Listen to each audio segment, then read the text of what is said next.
নমস্কার। বিশ্বকবি রবীন্দ্রনাথ ঠাকুর রচিত খেয়া কাব্যগ্রন্থ থেকে কৃপণ। আমি ভিক্ষা করে ফিরতেছিলেম গ্রামের পথে পথে। তুমি তখন চলেছিলে তোমার স্বর্ণ রথে।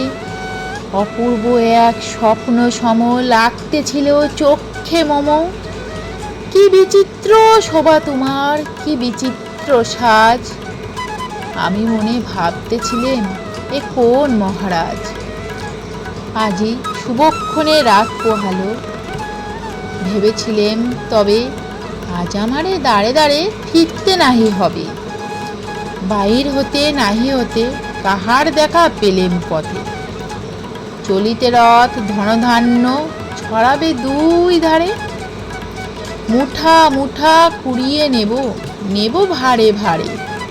দেখি সহসা রথ থেমে গেল আমার কাছে এসে।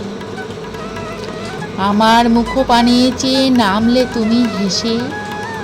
দেখে মুখের প্রসন্নতা জুড়িয়ে গেল সকল ব্যথা। হেনকালে কিসের লাগি তুমি অকস্মাৎ আমায় কিছু দাও গো বলে বাড়িয়ে দিলে হাত। মরি, এ কি কথা রাজা ধীরাজ, আমায় দাও গো কিছু। শুনে ক্ষণকালের তরে রইনু মাথা নিচু।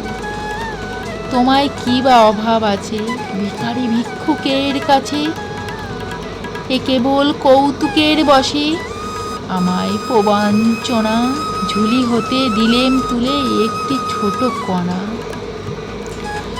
যবে পাত্রখানি ঘরে এনে উজাড় করে, এ কি ভিক্ষা মাঝে একটি ছোট সোনার কণা দেখি।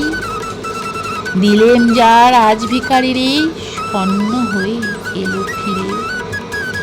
তখন কাঁদি চোখের জলে দুটি নয়ন ভরে, তোমায় কেন দিইনি আমার সকল শূন্য করে। আমার প্রিয় বন্ধুদের আমার আবৃত্তি কেমন লাগলো প্লিজ কমেন্ট করে জানিও।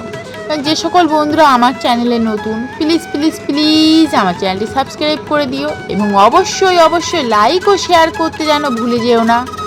আজ তাহলে এখানেই টাটা, বাই বাই।